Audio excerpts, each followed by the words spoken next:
എല്ലാവർക്കും നമസ്കാരം. ഇന്ന് നമ്മൾ ബനാന സാൻഡ്വിച്ചാണ് ചെയ്യുന്നത്. കുട്ടികൾക്കൊക്കെ വളരെയധികം ഇഷ്ടപ്പെടും. അതുപോലെ തന്നെ കുട്ടികൾക്ക് സ്കൂളിൽ കൊടുത്തുവിടാൻ പറ്റുന്ന ഒരു സ്നാക്കും കൂടിയാണ്.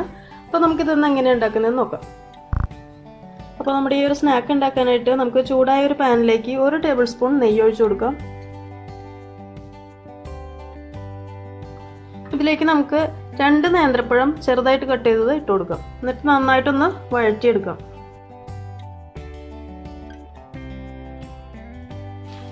നമ്മുടെ ഈ നേന്ത്രപ്പഴം നന്നായിട്ട് കുക്കായിട്ട് വരണം. അപ്പോൾ അതുവരെ നന്നായിട്ട് വഴറ്റി കൊടുക്കുക. നമ്മൾ ചേർത്ത നേന്ത്രപ്പഴം പകുതിയോളം കുക്കായി വന്നിട്ടുണ്ട്. ഇനി ഇതിലേക്ക് നമുക്ക് 1 ടേബിൾ സ്പൂൺ പഞ്ചസാര ഇട്ട് കൊടുക്കാം.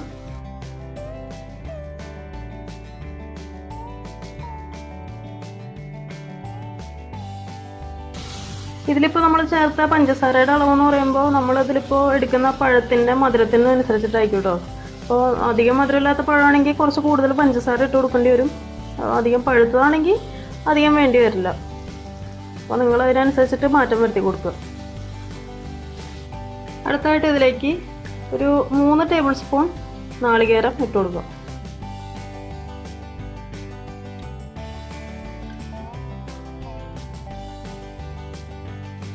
തീ കുറച്ച് വയ്ക്കണം കേട്ടോ. ഈ ഒരു സമയത്ത് തീ കുറച്ച് വയ്ക്കണം, അല്ലെങ്കിൽ നമ്മൾ ചേർത്ത നാളികേരമൊക്കെ കരിഞ്ഞു പോകും.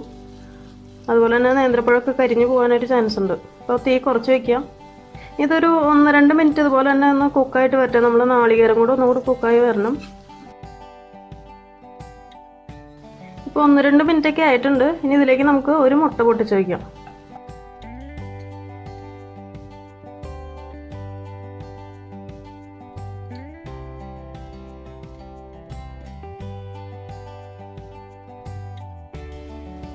അപ്പോൾ നമ്മൾ പൊട്ടിച്ച് വെച്ച ആ മുട്ട വെന്ത് വന്നിട്ടുണ്ട്.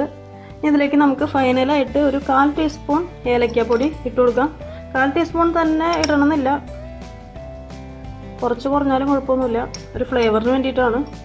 അതുപോലെ 1 ടീസ്പൂൺ നെയ്യും കൂടെ ഒഴിച്ചു കൊടുക്കാം. നന്നായിട്ടൊന്ന് മിക്സ് ചെയ്തിട്ട് നമുക്ക് സ്റ്റൗ ഓഫ് ചെയ്യാം.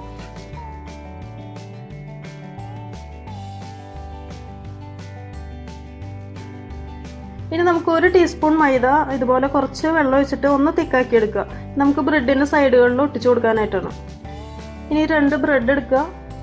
അതിൽ ഈ ഒരെണ്ണത്തിൻ്റെ സെൻറ്ററിലായിട്ട് നമുക്ക് നമ്മൾ നേരത്തെ എടുത്ത് വെച്ചിരിക്കുന്ന പഴത്തിൻ്റെ മിക്സ് വെച്ച് കൊടുക്കാം. കൈ കൊണ്ട് തന്നെ വെച്ചാൽ മതി. സ്പൂൺ കൊണ്ടൊക്കെ വെച്ച് കഴിഞ്ഞാൽ പുറത്തേക്ക് പോകും. അരികുകളിലോട്ട് ചേർത്ത് വെക്കണ്ട.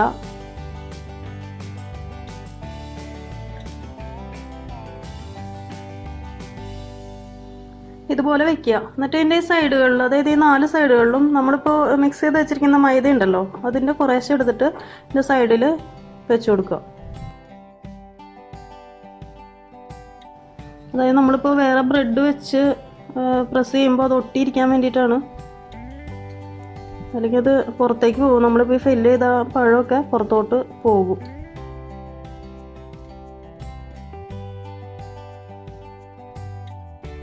ഇനി വേറൊരു ബ്രെഡ് ഇതിന് മുകളിൽ വെച്ചിട്ട് ഒന്ന് പ്രസ് ചെയ്ത് കൊടുക്കാം.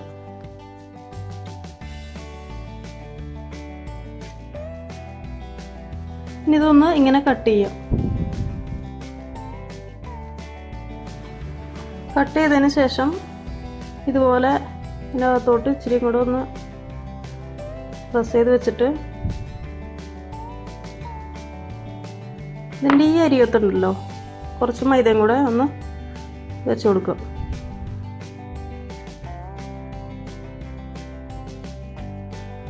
എന്നിട്ട് ഇതുപോലെ ഫോൾഡ് ചെയ്ത് കൊടുക്കുക.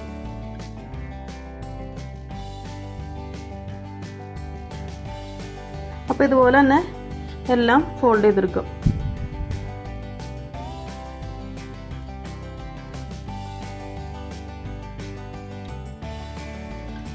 അപ്പോൾ നമ്മുടെ ബ്രെഡൊക്കെ ഫോൾഡ് ചെയ്തെടുത്തിട്ടുണ്ട്. ഇനി നമുക്കിത് എഗ്ഗ് ബാറ്ററിൽ മുക്കിയിട്ട് ഒന്ന് ടോസ്റ്റ് ചെയ്തെടുക്കാം. ഇനി ഒരു പാത്രത്തിലേക്ക് 2 മുട്ട പൊട്ടിച്ച് വയ്ക്കാം. നന്നായിട്ടൊന്ന് ബീറ്റ് ചെയ്തെടുക്കാം.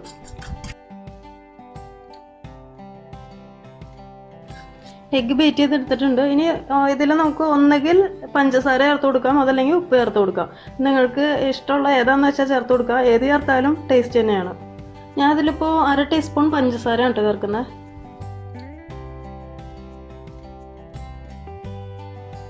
ഇതിലിപ്പോൾ നിങ്ങൾ പഞ്ചസാരയാണ് ചേർക്കുന്നതെങ്കിൽ അധികമൊന്നും ചേർത്ത് കൊടുക്കണ്ട കേട്ടോ. കാരണം അധികം ചേർത്ത് കൊടുത്താൽ നമ്മൾ ടോസ്റ്റ് ചെയ്തെടുക്കുമ്പോൾ കരിഞ്ഞു പോകാനായിട്ട് ചാൻസ് ഉണ്ട്. പെട്ടെന്ന് തന്നെ കരിയും പഞ്ചസാര ചേർക്കുന്നതുകൊണ്ട്. അപ്പോൾ പഞ്ചസാര ആണെങ്കിൽ അധികം ചേർക്കേണ്ട, ഒരു 1/2 ടീസ്പൂൺ 1 ടീസ്പൂൺ മാക്സിമം ഇട്ട് കൊടുത്താൽ മതി. ഇനി ഒരു പാൻ വെച്ച് ചൂടാക്കിയിട്ട് അതിലേക്ക് ഒരു അല്പം നെയ്യ് ഒഴിച്ചു കൊടുക്കാം.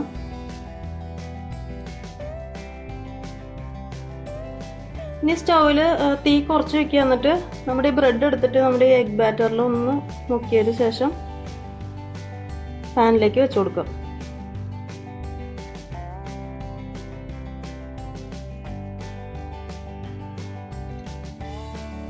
തീ കുറച്ച് വെച്ചാൽ മതി, തീ കൂട്ടിയിടരുത്. എന്നിട്ട് ഓരോ സൈഡ് ആകുമ്പോൾ തിരിച്ചിട്ട് കൊടുക്കും.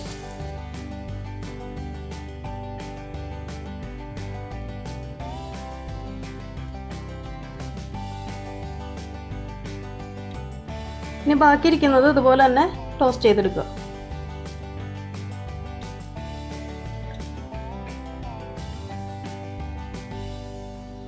അപ്പോൾ നമ്മുടെ ബ്രെഡൊക്കെ ടോസ്റ്റ് ചെയ്ത് കഴിഞ്ഞു. ഇനിയിപ്പോൾ നമുക്ക് ഇതിൻ്റെ മുകളിലായിട്ട് വേണമെങ്കിൽ കുറച്ച് പഞ്ചസാര വിതറി കൊടുക്കാം.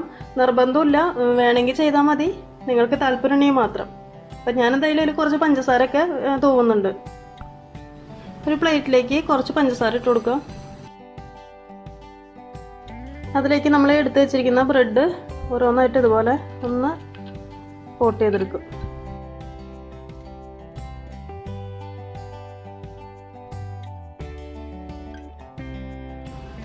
നിങ്ങളിങ്ങനെ പഞ്ചസാര കോട്ട് ചെയ്തെടുക്കുന്നുണ്ടെങ്കിൽ നമ്മളെ പാനിൽ നിന്ന് എടുക്കുന്ന ആ സമയത്ത് തന്നെ ഇതുപോലെ ഒരു പ്ലേറ്റിൽ പഞ്ചസാര നിരത്തിയിട്ട് അപ്പോൾ തന്നെ കോട്ട് ചെയ്തെടുക്കും കേട്ടോ. അപ്പോൾ ശരിക്കും ഇതിലേക്ക് പിടിക്കും.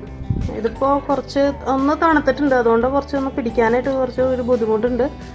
അപ്പോൾ ഇതിപ്പോൾ എനിക്ക് രണ്ടും കൂടെ ഒരുമിച്ച്, അതായത് വീഡിയോ എടുക്കലും ഇത് എല്ലാം കൂടെ മാനേജ് ചെയ്യാൻ പറ്റാത്തതുകൊണ്ടാണ് ഇങ്ങനെ ചെയ്യുന്നത്. അപ്പോൾ നിങ്ങൾ ചെയ്യുമ്പോൾ അതുപോലെ ചെയ്യാം. അതായത് പാനിൽ ഫ്രൈ ചെയ്തെടുത്തതിന് ശേഷം ഇതുപോലെ ഒരു പ്ലേറ്റിലേക്ക് പഞ്ചസാര നിരത്തിയിട്ട് കോട്ട് ചെയ്തെടുക്കുക. അങ്ങനെ നമ്മുടെ പഴം സാൻഡ്വിച്ച് ഏകദേശം റെഡി ആയിട്ടുണ്ട്. നമുക്കിതൊന്ന് കട്ട് ചെയ്യാം.